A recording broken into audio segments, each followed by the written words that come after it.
Yo voy a hablar un poquito, en realidad Sandra iba a hablar justamente un poco del recurso de reposición, del recurso de revocatoria, que sería el orden razonable en cómo encarar este asunto, y yo iba a hablar del recurso de apelación, pero bueno, hasta que Sandra se conecte yo voy a avanzar para que no perdamos el tiempo con el recurso de apelación un poco, ¿no?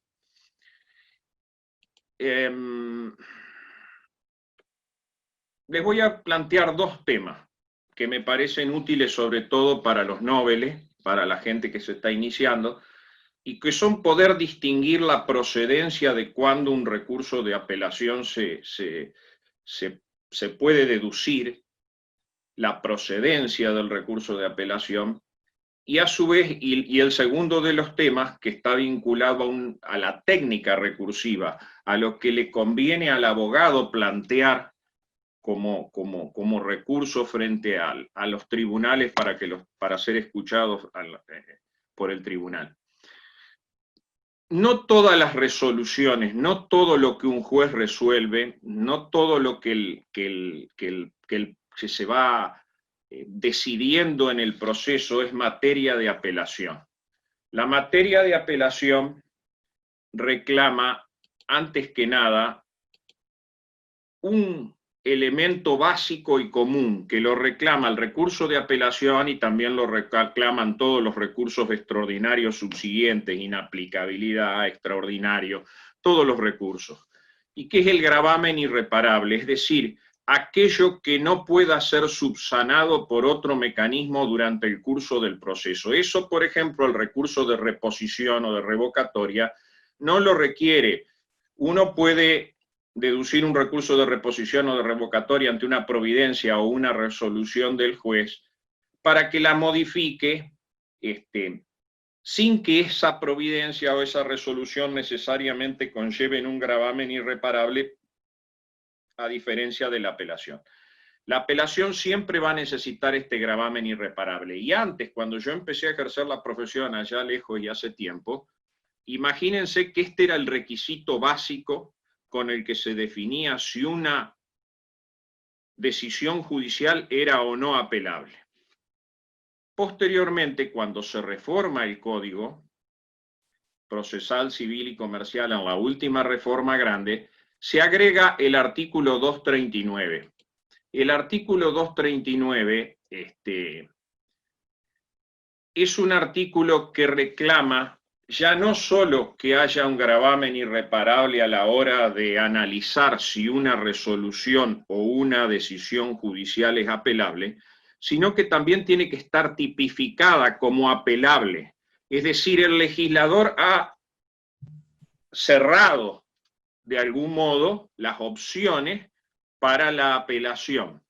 Les aclaro que estas son algunas posibilidades de cierre de la apelación, porque otras legislaciones, otras opciones serían, por ejemplo, cerrar la apelación por montos. Es decir, determinadas cuestiones no tienen trascendencia económica suficiente, no se apelan. Entonces, ¿me causa gravamen? Sí, me causa gravamen, pero resulta que el legislador decide que hasta allí llega mi chance recursiva. Y bueno, ustedes tienen el 239 estas especificaciones de los asuntos fundamentales que son apelables. Cuando la cuestión se declara de puro derecho, cuando se rechaza de oficio la demanda, las providencias cautelares, las que apliquen sanciones procesales, las sentencias interlocutorias que decidan las excepciones previas y el incidente de nulidad, las resoluciones que pongan fin al juicio o impidan su continuación, las sentencias definitivas y las demás resoluciones que expresamente sean declaradas apelables por este código en el lugar que van. Y en la Ley Procesal de Familia, el 239 del CPC, está de algún modo el paralelizado en el 286 de la Ley Procesal de Familia. Desde ya que los más comunes son obviamente las sentencias definitivas, las resoluciones interlocutorias y las que dan cierto trabajo en esto o dan cierta polémica son las que impiden la continuación del juicio, donde a veces, a pesar de no ser tan clara su situación, la Cámara las ha admitido y las ha tratado. Porque, bueno, excepcionalmente, más allá de esto que dije antes, pero excepcionalmente, no como regla, excepcionalmente, si hay una grave afectación del derecho de defensa, es posible que el tribunal admita igual, aunque no esté dentro de los tipos específicos, un recurso de apelación. Acá hago una aclaración, que el juez del recurso siempre es la alzada. En el caso de la apelación, la Cámara, en el caso del recurso de inaplicabilidad del superior tribunal, etcétera, etcétera. ¿Por qué lo digo a esto? Porque recursos concedidos en primera instancia, puede ser revisada esa concesión por la Cámara, declarándolo, por ejemplo, inadmisible, a veces hasta por mal cómputo de los plazos de interposición del recurso, o bien porque no se ha cumplido cualquier otro requisito. A su vez, también la Cámara puede admitir recursos por vía del recurso de queja, que es un temita que lo está por desarrollar Sandra, si logra ingresar, digamos, a esta charla. Sí, ya estoy. Bueno, la felicito, doctora. Voy a terminar yo, así ya después le dejo todo. Sí, ya está, dale, después bueno, ahora como les decía, habiéndoles dicho eso, que después va a quedar completado con lo que diga Sandra, porque va a empezar por la reposición y va a hablar un poquito de la forma de conceder los recursos en la instancia de grado, los modos en que se concede el recurso de apelación, etcétera. Yo le quisiera hablar de algo que me parece importante, sobre todo para quienes inician en la profesión, que es la técnica del armado del recurso, que es algo en lo que se peca habitualmente de cometer algunos errores, y entonces me gustaría que, me lo dijo a mí algún abogado hace muchos años, se lo repetí a otros y siempre me sirvió, y se los transmito, como digo, de experiencia más de abogado viejo que además de camarista. Hay un tema fundamental que no es perder de vista qué es en la expresión de qué es en el recurso de apelación lo que se busca.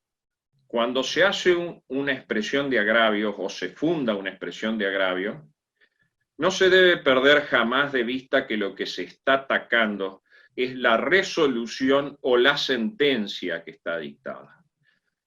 Es harto común, harto habitual, que quien recurre continúe la discusión como si estuviera enfrentándose al actor o al demandado y tratando de enrostrarle la verdad o el error la verdad de su postura o el error de la ajena. Y ese no es el objetivo de la apelación, ese no es el sentido de la apelación. Una vez que se está en apelación, se da vuelta la hoja del libro y ya no se litiga contra la otra parte. Se litiga contra la sentencia, se litiga contra la resolución. La mira se pone en eso. Es decir, no sirve de nada decir en una expresión de agravios porque el sujeto tal, mi contraparte, está equivocada porque yo iba rápido, porque él iba rápido y yo crucé con prioridad de paso. No. Si eso no lo dice la sentencia, no es materia de la sentencia, olvídense. También es frecuente error el copyright, es decir, agarrar partes de lo que uno son los alegatos, parte de lo que uno son las demandas, parte de lo que uno y pegarlo. Por ahí alguien tiene suerte y no se dan cuenta o no se dan del todo cuenta quien tiene que tratar el recurso. Pero si uno se da cuenta, Si quien tiene que tratar el recurso es una causal de decretamiento de deserción del recurso. Fíjense que el 257 dice que la expresión de agravios es una crítica concreta y razonada de las partes del fallo que el apelante considere equivocada. No bastará remitirse a presentaciones anteriores. No hay que hacer ni copyright, ni decir como yo dije en la contestación de demanda a la que me remito. No sirve, porque eso está fortaleciendo el partido de la primera instancia, que es un partido que terminó, concluyó, y ya estamos en otra lides. Estamos en las lides de la segunda instancia, o del recurso extraordinario. Y nos estamos quejando contra las sentencias de grado o contra los acuerdos de Cámara. Tampoco se debe cometer otro frecuente y habitual vicio, que es intentar modificar lo que sostuve en la primera instancia. Lamentablemente, si uno sostuvo blanco en la primera instancia, cuando expresa agravios no puede intentar acomodar lo que ya no sostuvo.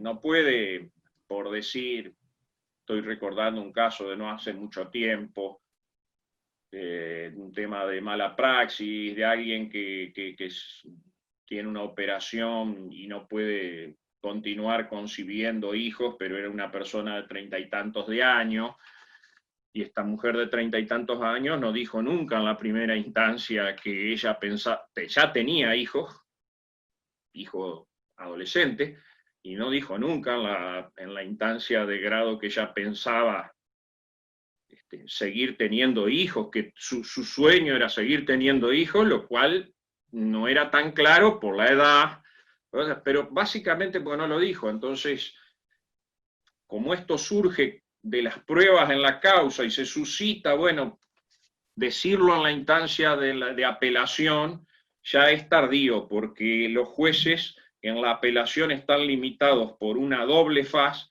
que son los hechos como se plantean en la demanda, más los que se traen a resolución en la alzada.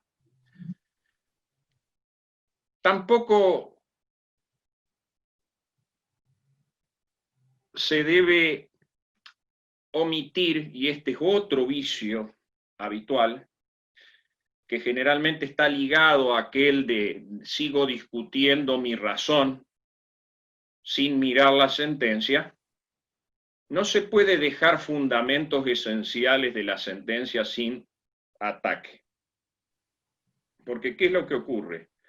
Si uno no ataca un pilar de la sentencia, ese pilar de la sentencia queda firme y consentido. Entonces, por más que sea muy interesante el resto del relato,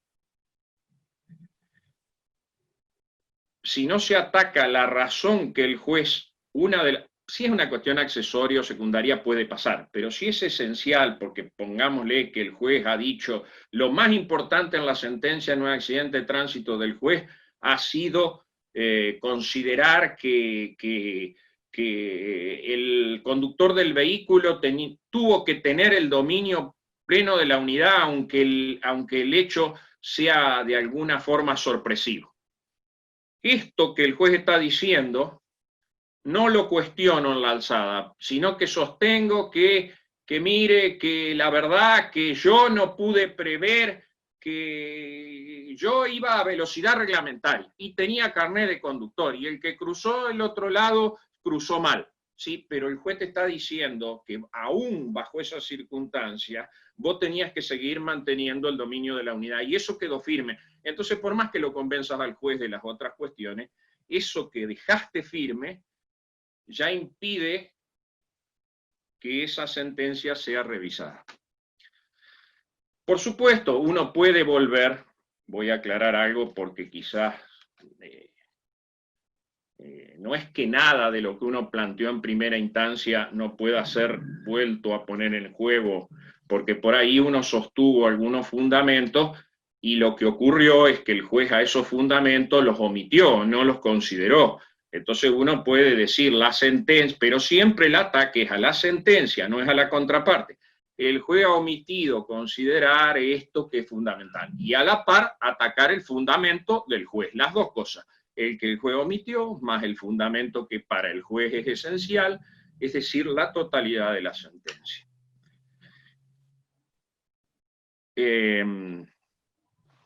Tampoco sirve esto de decir, bueno, a ver, mire, la sentencia del juez es injusta. El juez no falla como a mí me gusta, como a mí me convence. Es necesario que la expresión de agravio, por eso aquello de que es una crítica razonada y concreta de las partes del fallo que se consideren equivocadas, debe demostrar en qué consiste el error del juez, debe demostrar en qué se ha equivocado el juez para fallar en eso, ¿no? Fíjense que el artículo 257 es un artículo corto, pero ha dado ríos de doctrina, de jurisprudencia, de libros, y esto que yo le estoy diciendo acá, vuelvo a repetirlo, acá hay colegas con más trayectoria y que no les va esto a resultar novedoso, pero sí entiendo que puede serles útil a los nobles. Y cuando estoy diciendo esto, voy a aclarar que no estoy pensando que se tienen que complicar haciendo una expresión de agravios kilométrica, densa, compleja. No, al contrario. Muchas veces una expresión de agravio, cuando en casos excepcionales se necesitan expresiones de agravio más extensas o más profusas porque son muchos los temas o porque el caso tiene mucha complejidad. Pero si no, no. Si no, lo relevante es ir directo al meollo del asunto, aquello que es esencial o pilar del fallo y demostrarle fácilmente al juez en qué se ha equivocado. Un viejo maestro... Alejandro, discúlpame que interrumpa, discúlpame que interrumpa, pero por ahí traslado un conocimiento heredado de Santiago Esquivel y por ende tuyo, que me recuerda justamente lo que estás hablando. Por ejemplo, es lo que me decía uno de los primeros trabajos que me dio en el estudio. Tomás, expresá agravio de esto, me dice. Galanti cuando estaba en el estudio me decía, hacer un corchete a cada párrafo de la sentencia y sobre eso decí en qué te ves agraviado en tu postura. Eso por ahí una enseñanza que me ha quedado y justamente te lo reflejé la vez pasada en el café que tuvimos. Bueno, gracias. Y bueno, es un modo sencillo de atarse, de ligarse y de no perderse sobre el tema que tengo que llevar a discusión del juez. Y acá les quería compartir dos renglones de un libro que para mí es casi, lo voy a mostrar acá, es casi cabecera de la época de abogados, porque se llama Elogio de los jueces, pero es un libro de Piero Calamandrei, que le habla a los abogados y a los jueces. Él es un abogado, no es un juez. Tiene una gran trayectoria como litigante, por supuesto, de la escuela italiana, de procesalista, Chiovenda, todos los procesalistas italianos. Pero además tiene un gran sentido de la ética en el ejercicio de todas las tareas. Le tocó litigar durante el fascismo, la guerra, es decir, su experiencia es una experiencia espectacular. Pero además tiene cosas tan sencillas, tan directas, que se los recomiendo porque además está escrito de un modo también muy ameno, que les va a encantar. Pero acá estaba leyendo una parte donde está hablándole a los abogados, y él dice, no olvidéis que brevedad y claridad son las dos condiciones que más aprecia el juez en el discurso del abogado. ¿Está? Con lo cual, lo aclaro, lo digo también para aclarar que uno no busca una cosa profusa de 40 hojas o de 50 hojas. Es más, una vez que uno, sí, me han tocado expresiones de agravio de 150 hojas, cuando uno va en las 75 y se quiere acordar de allá y tiene que volver a leer el párrafo, ya capaz que no tenés ganas de volver al párrafo de allá, ¿no? Entonces, esto sencillo, directo, a la sentencia. Si se lo puede llevar al juez de la mano, siempre mejor. Este es el problema, esto es lo que quiero. Track, track. Para no... Les estoy diciendo cosas que en definitiva tienen mucho que ver con la profesión de abogado. Acá tengo un par de fallos para que leamos juntos, que en algún modo reflejan. Después se los pasamos a este material. Reflejan lo que venimos diciendo.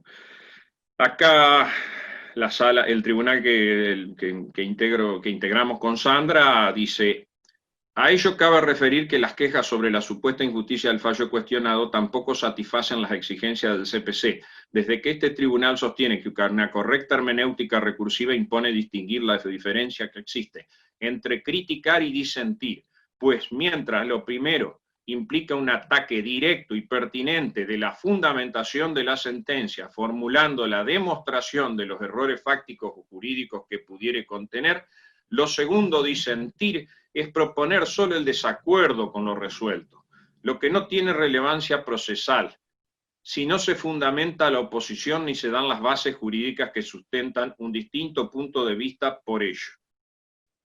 Por ello, la verdadera labor impugnativa no consiste en denunciar ante el Tribunal de Alzada las supuestas injusticias o errores que el fallo apelado pudiere contener, sino que debe demostrárselas con argumentos concretos, poniendo en evidencia los elementos de hecho y de derecho que le dan razón a quien protesta.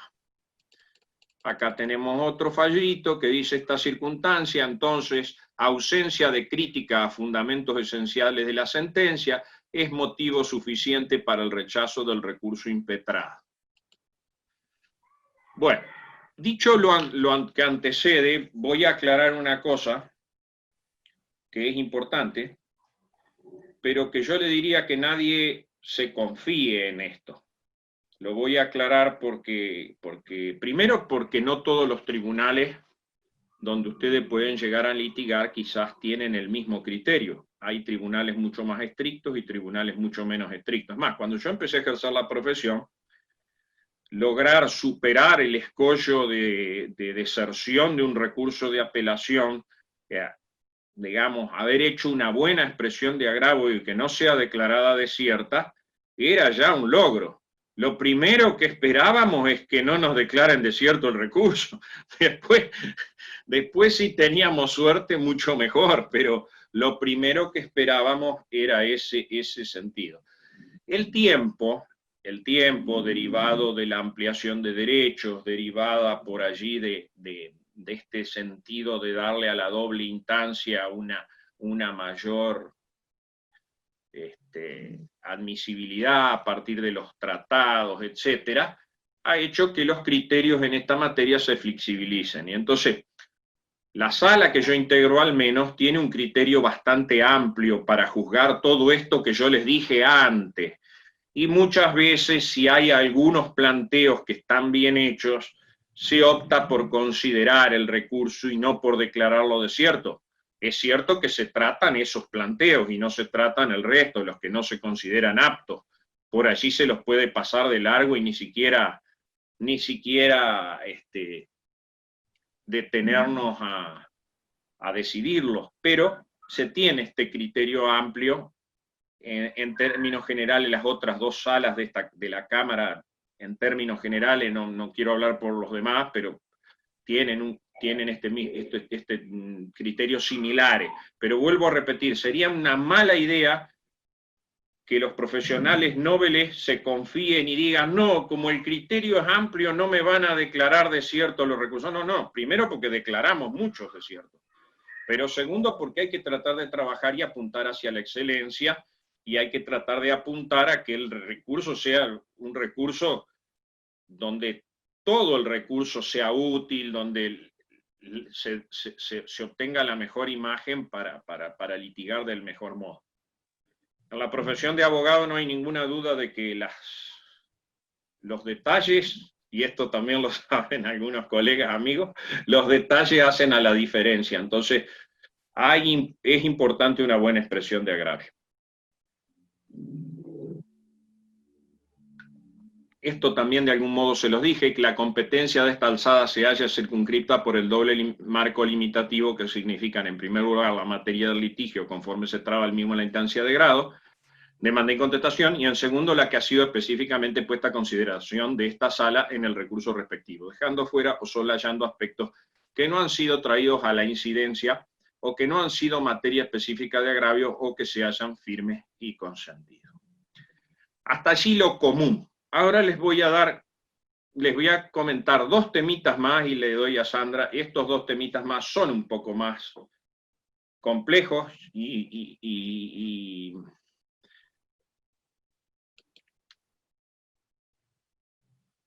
no tan cotidianos para el uso de la profesión. Hay un tema que se presenta muchas veces cuando alguien, por ejemplo, contesta una demanda y aduce más de una defensa. Por ejemplo, dice, el accidente está prescripto, hay falta de legitimación, hay el conductor la víctima que me está reclamando, iba en el auto con ebria y sin carnet de conductor en la moto y ahora me está reclamando los daños. Por allí sucede que la sentencia de primera instancia trata sobre o rechaza alguna de esas defensas y se aboca a otra, o directamente no trata alguna de estas defensas y directamente lo saca al fallo por una de las tantas que plantea el demandado.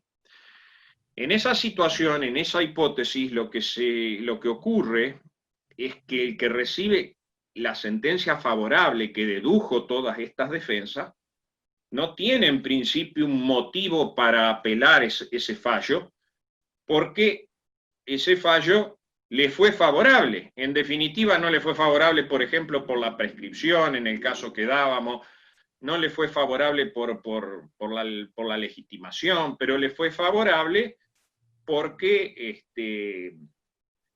se determinó que no estaba alcoholizado y que el carnet de conductor no tuvo incidencia en el accidente y el juez admite la demanda. ¿Qué sucede cuando la otra parte apela? Bueno, esto no es un tema que ha sido pacífico ni en la doctrina ni en la jurisprudencia, porque ni tampoco en la legislación.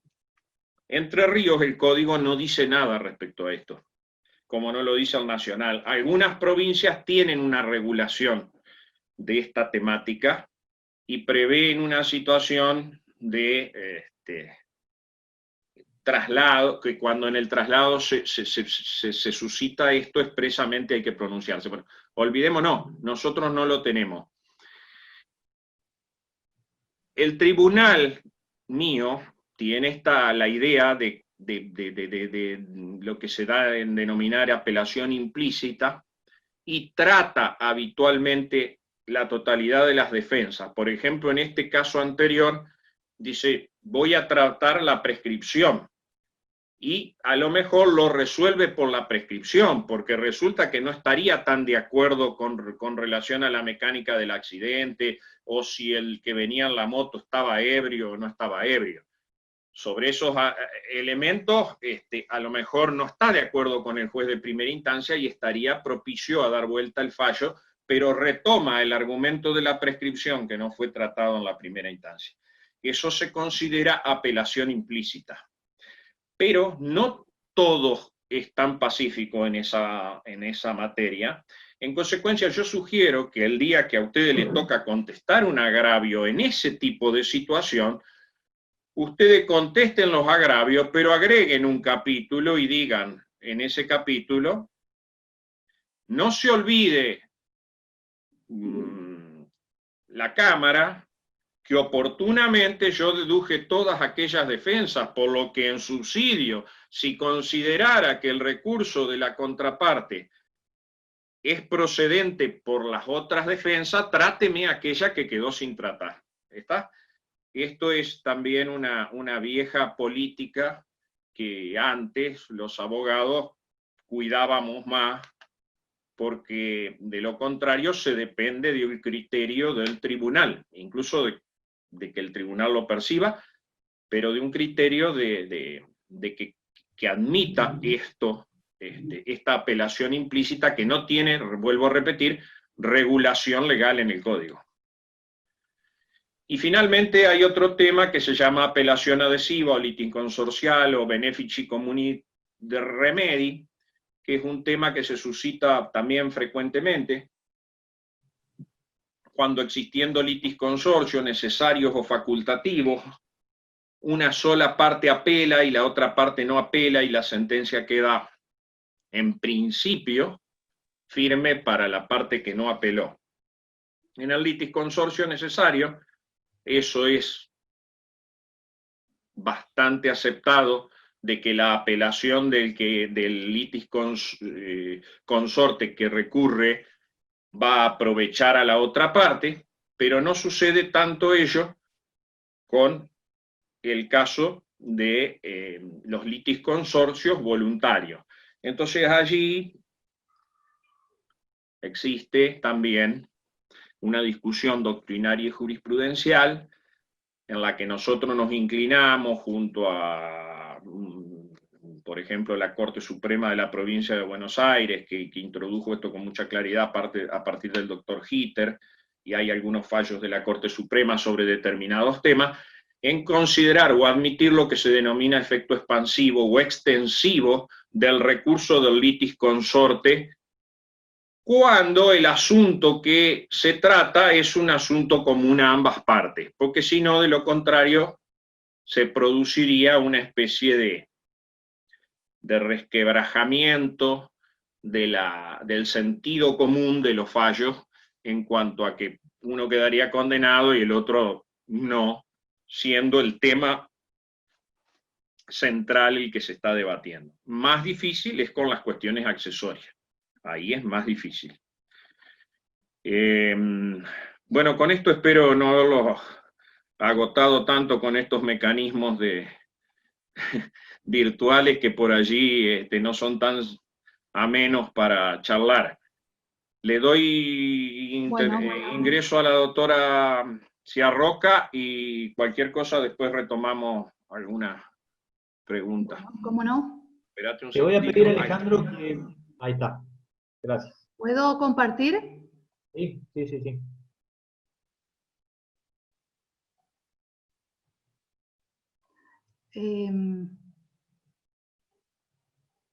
Me dice que el anfitrión inhabilitó la función de compartir las pantallas de los participantes. Ahora sí, Sandra, discúlpame. No, no, está bien. Eso es porque te fuiste. Sí, disculpen, no sé qué pasó. La verdad que no sé si fue el internet o qué, pero bueno. Bueno, la verdad que lo del doctor Galante ha estado muy interesante y seguramente ustedes que ejercen la profesión, bueno, pueden sacar mucho provecho de esto. Lo mío es más bien más práctico y es una sistematización de los recursos. Voy a tratar de hacérselos bastante, un poco más comprimido. Total, bueno, quedan de todos modos el Power en el colegio. Y esto es básicamente código, o sea que es la sistematización de los recursos, un pantallazo rápido de los recursos. No sé qué es lo que alcancé a dar hoy, pero bueno, acá hay una pequeña clasificación. Nosotros vamos a ver lo que son los recursos ordinarios, que son básicamente la aclaratoria, la reposición, la apelación y la queja por apelación denegada. Los recursos nosotros lo que es el área civil los encontramos regulados en el CPC básicamente, y ahora desde el año pasado la Ley Procesal de Familia, lo cual es importante tener en cuenta porque si bien la Ley de Familia en su parte general remite a los recursos, a todo lo que no esté regulado en el CPC, copia, la parte de recursos es copia textual de lo que es el CPC, salvo las cuestiones especiales. O sea, siempre tenemos que ir a cada proceso en particular a ver si no tiene alguna regulación especial de los recursos, y después sí nos vamos a la parte general, y si algo no lo encontramos tenemos que ir al CPC. Bueno, en primer lugar tenemos el recurso de revocatoria o recurso de reposición, que ya le dije es igual tanto en el CPC como en la Ley Procesal de Familia. Es un recurso que se interpone ante el mismo juez, que es ante quien nos quejamos por alguna resolución o algún tipo de, en realidad, de providencia que nos haya conferido algún tipo de agravio. Se acuerda únicamente contra providencias simples, ya sea que causen o no gravamen irreparable, y lo importante es que procede en todas las instancias. En la segunda instancia, en la alzada, también hay una revocatoria, pero solamente procede contra las providencias del presidente, o sea, no con las resoluciones que son firmadas por dos vocales, en cuyo caso no procede la revocatoria. Luego, bueno, el trámite es un trámite que no presenta demasiado inconveniente, debe ser por escrito, siempre fundado, o sea, no es como la apelación que tiene dos momentos, interposición y fundamentación, sino que debe ser fundado en el mismo momento de interposición. Y esto es importante, la debida fundamentación, porque también debe tener una crítica razonada y concreta de aquellas cuestiones las que consideramos que puede existir agravio, y esa fundamentación es muy importante en el caso en que se rechace la revocatoria, porque ya vamos a ver que si se rechaza la revocatoria, ese mismo escrito va a servir de sustento a la apelación en subsidio en caso que se hubiera interpuesto revocatoria con apelación en subsidio. O sea, no hay posibilidad de poder fundamentar en una etapa posterior una revocatoria con apelación en subsidio que ha sido denegada. Y esto es importante tenerlo en cuenta.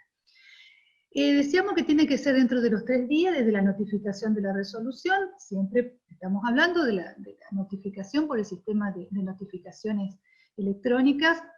Tengan en cuenta que aparte, bueno, de CPC, de Ley Procesal de Familia, tenemos que tener en cuenta reglamento de notificaciones electrónicas, reglamento de presentación de escritos digitales, que también tenemos ahora, las guías prácticas, todas son cuestiones que hay que tener en cuenta al momento de la presentación de los escritos, y para su formal y su buena presentación. Y cuando es dictada en una audiencia, en este caso debe ser planteado el recurso en forma verbal en el mismo acto. Esto tenerlo muy en cuenta, sobre todo también el 76 de la Ley Procesal de Familia lo dice, o sea, no podemos venir con una revocatoria 3 días después que pasó la audiencia. En cuanto al trámite, bueno, es sencillo también, si la providencia que queremos recurrir fue dictada de oficio por el juez o a petición de la parte que la recurre, se resuelve sin sustanciación, o sea, sin darle traslado a la contraparte. Ahora, si el recurrente es la parte contraria al que solicitó esa providencia con la que no estamos de acuerdo, en ese caso sí se debe correr un traslado por el plazo de 3 días, o en el mismo acto si es en el tema de la audiencia. Acuérdense que las audiencias tienen esa característica que es la celeridad, justamente la economía de trámite.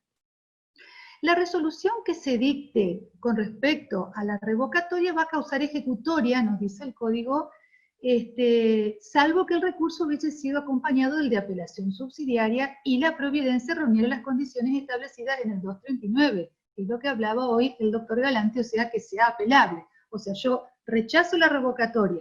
Después rechazo la revocatoria porque, bueno, vamos a suponer que es una interlocutoria, que no procede la revocatoria respecto de las interlocutorias. Bueno, después tendrá que analizar si es o no apelable, o sea, si está dentro del catálogo de la del 239 o en alguna parte especial del código. Si se hace lugar a la revocatoria, podría llegar a apelar la parte contraria, que en ese caso sí también tendría que expresar agravio, se tendrá que y con su debida contestación. Una cuestión, si la revocatoria con apelación en subsidio se interpuso después de los 3 días, pero antes del 5º, podría llegar a rechazarse la revocatoria por extemporánea y conceder directamente la apelación. Bueno, hasta aquí la revocatoria, que no ofrece demasiada cuestión. Lo único a veces lo que puede suceder es que, bueno, ha pasado que por ahí se vuelve a dar, o sea, se rechaza la revocatoria, se concede el recurso, y inadvertidamente el juez vuelve a poner para expresar agravio. Bueno, eso no corresponde, los agravios ya están expresados directamente de última faltará correrle traslado a la contraparte o directamente elevar a la Cámara. Otro recurso es el recurso de aclaratoria. El recurso de aclaratoria está dispuesto en el CPC, no está contemplado en la ley de familia, pero por la aplicación supletoria general que prevé el artículo 325 de la ley procesal de familia, debemos remitirnos al CPC. Es un más que recurso, se dice por ahí que es un remedio destinado a obtener que el mismo órgano judicial que dictó una resolución subsane las deficiencias materiales que contenga o corrija los errores de redacción. Bueno, el artículo 3 de decir, sucede contra cualquier resolución, o sea, puede ser sentencia, locutoria, decreto o providencia, y que corrige. Fundamentalmente lo más común es el error material, o sea, el equívoco en nombre de parte, o sea, se quiso poner actor y era demandado, errores de números, es muy común por ahí, bueno, que pongamos quizá un número en letras y otro distinto en letras, contradicciones, bueno, esos errores también se pueden corregir básicamente de oficio. Conceptos oscuros, o sea, discordancias entre lo que se quiso decir y los vocablos utilizados para representarlo, eso es un poco más complejo, hay que estudiarlo, a veces, bueno, hay que ver si va la aclaratoria, pero bueno, también puede ser motivo de esto. Por las dudas hay que apelar, a veces, ¿no? Si la aclaratoria no sale. Y suplir algunas omisiones en que se hubiese incurrido. Esto es lo más común que pasa a veces, el tema de las costas. Después omitió poner las costas a cargo de quién. Y esto es importante tenerlo en cuenta, porque si no se aclara, las costas son por su orden. O también puede ser algunas, que ya, bueno, va a merecer un estudio más profundo respecto de algunas cuestiones principales o defensas articuladas en el proceso. Por ejemplo, bueno, qué sé yo, algún rubro que se omitió, o el tema omitirse respecto de los intereses, respecto de alguna tasa, bueno, ahí en ese caso también se puede hacer respecto de aclaratoria, o de alguna regulación de honorarios. A veces ha pasado que se regula a dos profesionales y no se reguló a un tercero. Bueno, todo eso se puede subsanar por la aclaratoria. Proceden todas las instancias también por escrito fundado, sin sustanciación, o sea, no hay que correr el traslado a nadie de la aclaratoria. En la primera instancia hay que plantearla dentro de los 3 días, y en la segunda instancia está previsto que se plantee la aclaratoria dentro de los 5 días, que aquí también sí está previsto en la ley procesal de familia, producto de esa copia que hace la ley procesal de familia del CPC. Y en el caso de las providencias dictadas en audiencia, una eventual aclaratoria también debería plantearse en el mismo acto de la audiencia. En principio, y esto es importante, la interposición de la aclaratoria no suspende el plazo para apelar. O sea, yo planteo la aclaratoria, pero si estoy disconforme, también se debe plantear la apelación. Salvo que la aclaratoria modifique los términos de la sentencia. O sea, digamos, y que se derivara de ello un nuevo agravio, porque bueno, o se cambió la tasa de interés, o una imposición de costas que no había, o que era quizá dudosa, bueno, ahí sí, y hay alguna jurisprudencia que avala que si la aclaratoria modificó los términos de la sentencia, en ese caso renacería el plazo para apelar.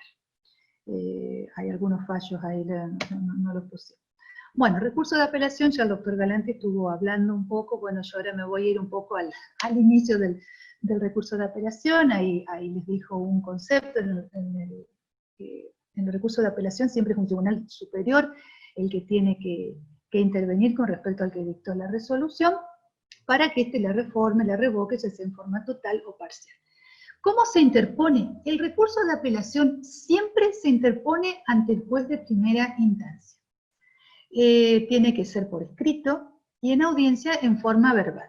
Ustedes recuerden que antes se decía por escrito, o también ante el secretario en diligencia, o sea, íbamos a la mesa de entrada, nos notificábamos y apelábamos. Ahora ya eso ha caído en desuso, porque bueno, en virtud del expediente digital es imposible hacer una apelación en diligencia. Entonces, bueno, solamente tendría que ser por escrito.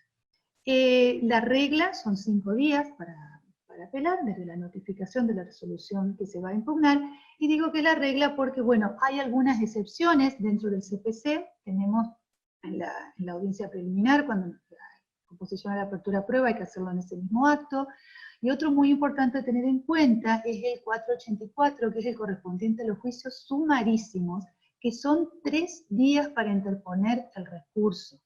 El juicio sumarísimo, recuerden que tiene unos plazos especiales, unos plazos más acotados, justamente por la clase de juicio que busca un poco acelerar los tiempos. Entonces son 3 días para interponer, para fundamentar si después hay 5. Y la ley de prenda con registro, que también prevé un plazo menor para apelar.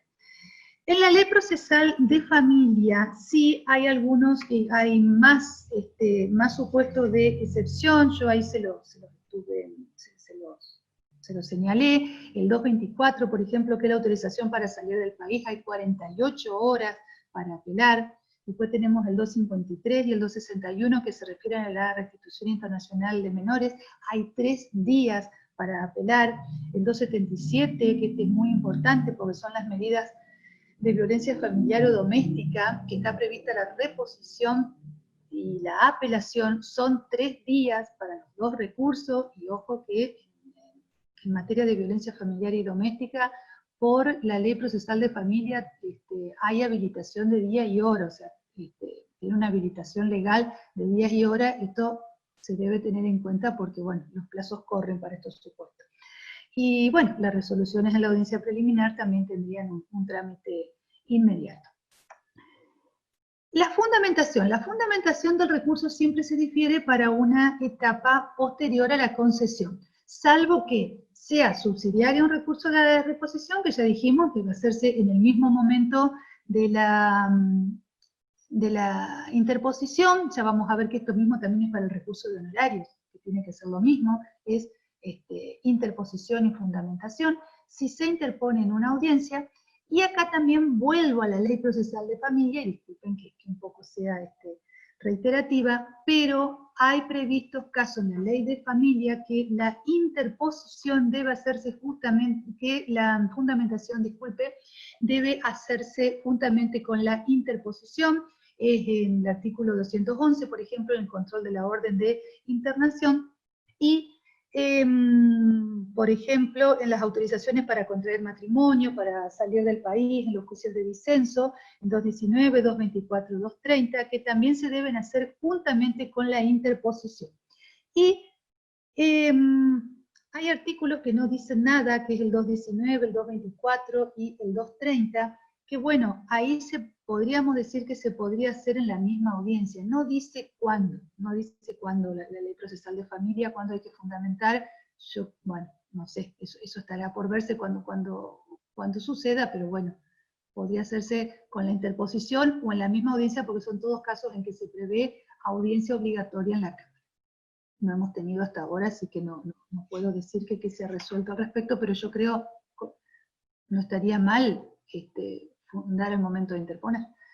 Bueno, en cuanto a los modos de apelación, vamos a ir rápidamente. Tenemos, en cuanto a los modos, digamos, es el punto de vista, son importantes para tener en cuenta el procedimiento que se debe observar después de la interposición. Tenemos el modo libre o el modo amplio, digamos, que es el que se prevé respecto de las sentencias definitivas dictadas en los procesos ordinarios. Hay una renovación del debate ante la Cámara, tiene plazos más amplios porque son 10 días. Yo ahora no les voy a decir el procedimiento que está en la... Bueno, lo dejaremos para otra oportunidad, pero tenemos 10 días para expresar agravios, se puede volver a proponer nuevas pruebas, hechos nuevos, si alguna prueba nos quedó pendiente de la primera instancia, nueva documentación. Y también está previsto para los casos de familia. Por ejemplo, digo, acá tengo anotados algunos, los procesos de filiación, división de bienes, daños y perjuicios derivados de las relaciones de familia, en los regímenes de comunicación, todos en esos procesos ordinarios estaría previsto el modo libre para familia. Y el modo relación es el modo más restringido, rige para todos los interlocutorios en general, las sentencias en el sumarísimo, las sentencias de la ejecución, en el desalojo, los procesos voluntarios y otros procesos especiales, y en los procesos de familia sería también para todos los procesos dictados en los trámites abreviados, alimentos, adopción, sumarísimos, bueno, todo lo que no sea ordinario, el proceso ordinario por audiencia. En principio no se admite pruebas ni hechos nuevos. eso no significa que se vaya a coartar el derecho de defensa y que en algunos casos en particular se admita alguna prueba, no solo en los casos civiles, sino con mayor asiduidad en el caso de familia, porque recordemos que también tenemos algunos principios especiales acá. En el artículo 1 de la Ley Procesal de Familia se habla de la flexibilidad de las formas, entonces hasta oficiosamente la Cámara también podría proponer, aún estando concedido en relación, algunas pruebas que hayan quedado pendientes, inclusive llamar a audiencias como es bastante común. En cuanto a otra clasificación, digamos, otra cuestión que tenemos que tener en cuenta al momento de la concesión de los recursos, es el efecto, que eso es según la ejecutoriedad que vaya a tener la resolución recurrida. La regla general es el efecto suspensivo. El efecto suspensivo, ¿qué significa? Que la resolución que se recurre no puede ejecutarse hasta que se pronuncie la Cámara, o sea, quedan suspendidos sus efectos. Este es el caso general. El otro efecto es el efecto devolutivo o no suspensivo, que es una terminología un poco más moderna. Tiene que estar expresamente previsto por la ley el efecto devolutivo, o sea que la resolución acá que pasa mantiene sus efectos y puede ser ejecutada. El caso más común son las resoluciones cautelares, el beneficio de litigar sin gasto. En familia tenemos la sentencia de alimentos, y ahí yo les anoté la sentencia de amparo, también es una resolución, una sentencia que se concede con efecto devolutivo. Esto no tiene mayores inconvenientes. Aquí sí, una cuestión que por ahí sucede, que los reclamos sobre la forma de concesión. En principio, el auto que concede o deniega un recurso es irrecurrible. O sea, si conceden un recurso y la contraparte no está de acuerdo, no puede apelar la concesión del recurso. Se tendrá que quejar en los agravios, tendrá que decirle, señor juez, eso era inapelable, y es importante tener en cuenta. Es importante tener en cuenta eso porque eso realmente lo mira la Cámara y si la contraparte denunció que era inapelable, también eso se ha tenido en cuenta inclusive para el tema de las costas. Y el auto denegatorio de la apelación tampoco es recurrible, sino que contra la denegatoria tenemos la queja, que después la vamos a ver rápidamente.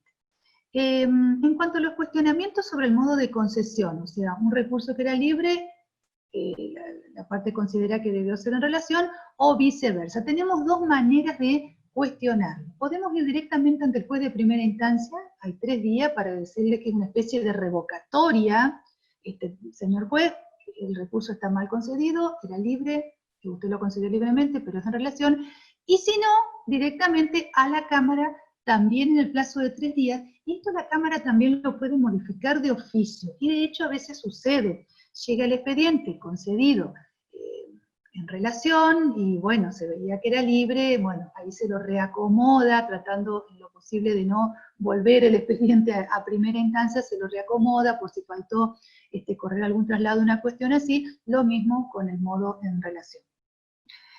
Y en cuanto a los cuestionamientos sobre el efecto, o sea, si era suspensivo o devolutivo, ahí sí la Cámara, conforme el Código no lo podría modificar de oficio, conforme la ley, habría que ver en un caso particular de familia, quizá si hay alguna afectación grave se podría llegar a hacer, pero también el cuestionamiento lo tenemos. Se puede ir ante el juez, lo mismo, 3 días tenemos, y si no, ante la Cámara por la vía de la queja. O sea, la queja es una vía para cuestionar el efecto del recurso, y de hecho así lo hemos tenido en algunas oportunidades. Ahora voy a pasar a lo que se refirió el doctor Galanti, y me voy a ir, antes que nada, al recurso de queja, después voy a volver al de honorarios. El recurso de queja es un recurso, bueno, básicamente, también está previsto para cuestionar ante la Cámara la decisión del juez que declara inadmisible una queja denegándola. O también, como decíamos, la disconformidad con el tema del efecto con el que se concedió. Hay 5 días, se hace por expediente separado. La queja también, la queja sí es un recurso, de los pocos recursos que se plantean directamente ante la Cámara. Es un expediente separado, y exige unas copias que están previstas por el artículo 273, ahí yo se la señalé, pero es básicamente lo que dice el artículo, o sea, ¿qué le interesa saber a la Cámara? El escrito que dio lugar a la resolución recurrida, si hubo sustanciación, la resolución que se recurrió, el escrito de apelación y la providencia que denegó esa apelación, y además se debe denunciar, porque todo esto, digamos, son denuncias bajo la responsabilidad del profesional, la fecha en que quedó notificada la resolución, la fecha de interposición de la resolución, la fecha de la denegatoria y la personería invocada. Todos estos son datos para que la Cámara pueda resolver, porque fíjense que no tiene el expediente principal. Ahora, digamos, anterior a todo esto lo hacíamos en papel, acompañábamos las copias, como decía la ley, firmadas por el profesional. Esto ya no es así, porque ahora tenemos la presentación digital, que está prevista en el artículo 15 del reglamento único, el reglamento número 1 de presentaciones electrónicas, que aquí yo se lo señalé. Entonces, bueno, está bastante bien, está bien explicado en el artículo 15, pero por las dudas se lo reitero. Ahora lo que hay que hacer es remitir por correo la petición de apertura. O sea, hay que remitir, en el caso de Paraná, a la mesa única informatizada, un texto de un correo que tiene que contener el número del expediente completo, la carátula, cuál es la decisión que se recurre, la parte por la cual se presenta, y esto es importante, los datos de identificación del profesional. ¿Por qué? Porque la mesa única informatizada, la MUI, va a hacer el sorteo y lo va a mandar, va a formar un expediente, lo va a mandar al juzgado, y el juzgado va a vincular al profesional, y ahí le va a dar un plazo de 2 días para que haga su presentación. Por eso es importante que los datos sean correctos, sobre todo porque la fecha del correo, la fecha en que se envíe el correo a la mesa única informatizada, es la que va a determinar la fecha de si la queja está en plazo o no. En el caso de las quejas ante la sala civil por denegaciones de recurso de inaplicabilidad, no pasan por la MUI, van directamente a la sala civil. Y bueno, después hay que mandar, como decíamos, la pieza del expediente, digitalizadas, identificadas y organizadas con un índice. No hemos tenido mayor inconveniente hasta ahora, por lo menos nosotros que hemos tenido varias quejas ya, varios recursos de queja, la verdad que no ha habido demasiados inconvenientes. Yo creo que los profesionales han venido manejando bastante bien, y bueno, siempre por supuesto a disposición tanto nosotros como la MUI para la consulta por cualquier cuestión de esta. Bueno, y para terminar la queja, bueno, se resuelve sin sustanciación. Si se rechaza la queja, digamos, se desestima, y a fin informativo igual se le hace saber al juez de primera instancia, y si se la admite porque ha sido mal denegado el recurso, hay que conceder el recurso, se dice en qué forma, con qué efecto, y se remite copia al juez de primera instancia para que, en su caso, siga el trámite del recurso, si lo tiene que sustanciar, o pedir que exprese el agravio, o lo que sea.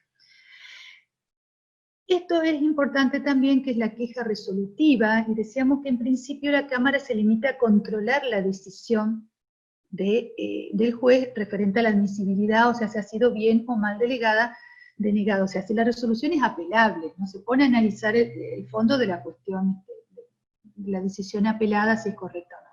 Pero más frecuentemente se está viendo que los expedientes ya vienen sustanciados, o ya, digamos, no es necesario cumplir ningún otro trámite. Entonces ya con esas copias la Cámara, si se encuentra en condiciones de resolver no solo la queja, sino también el fondo del mismo, en caso de que sea apelable, lo hace.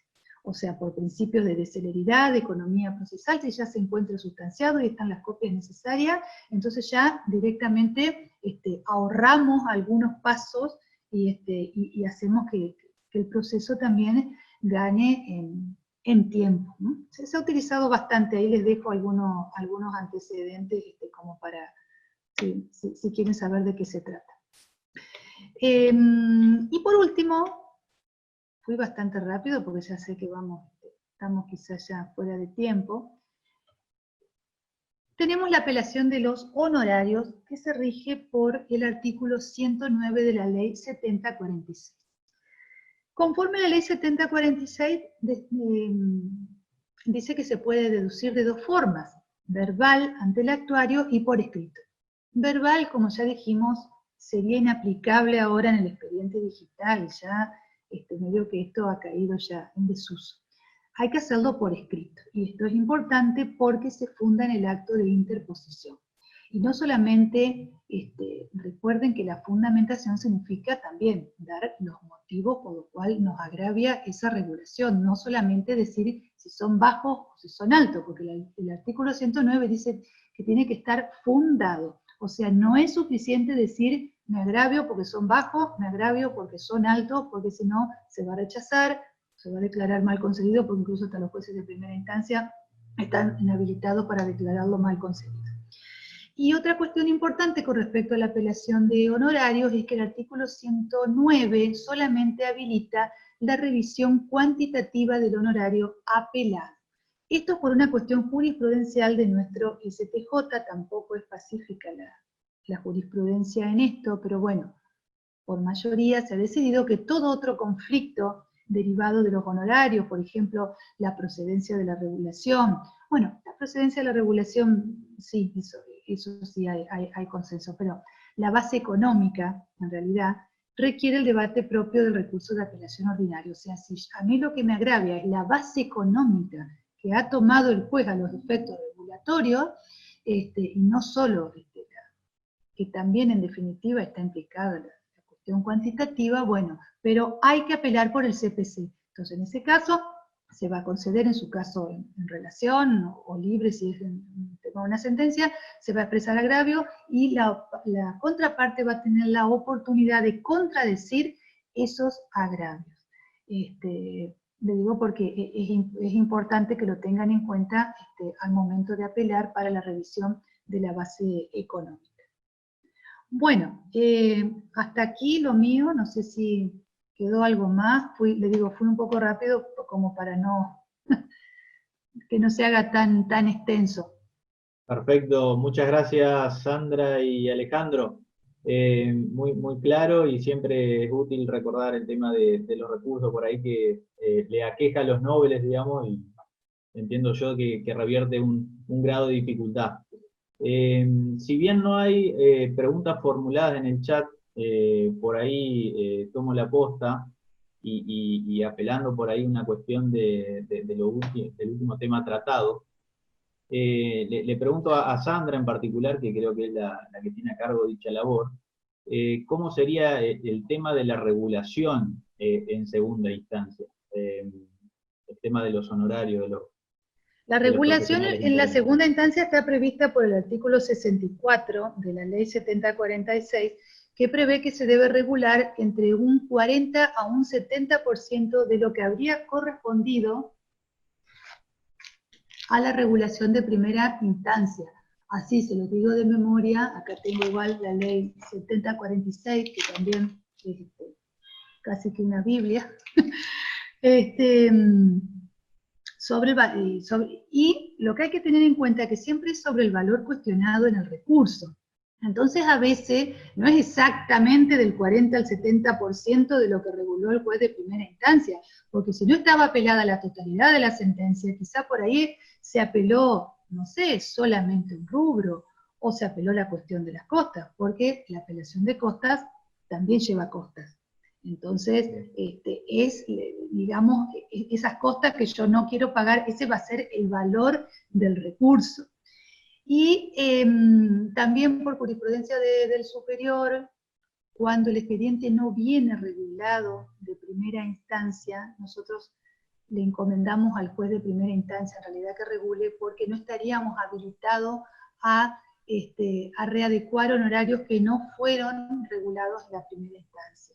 En el caso que la resolución de Cámara sea revocatoria, por supuesto, ¿no? Pero por eso a veces hay esa remisión y no se dice el honorario oportunamente, porque hasta por una cuestión de economía procesal, ya se va a regular el juez de primera instancia si le dice nomás qué porcentaje, pero eso se hace cuando está también, como les decía, apelada la totalidad de la sentencia.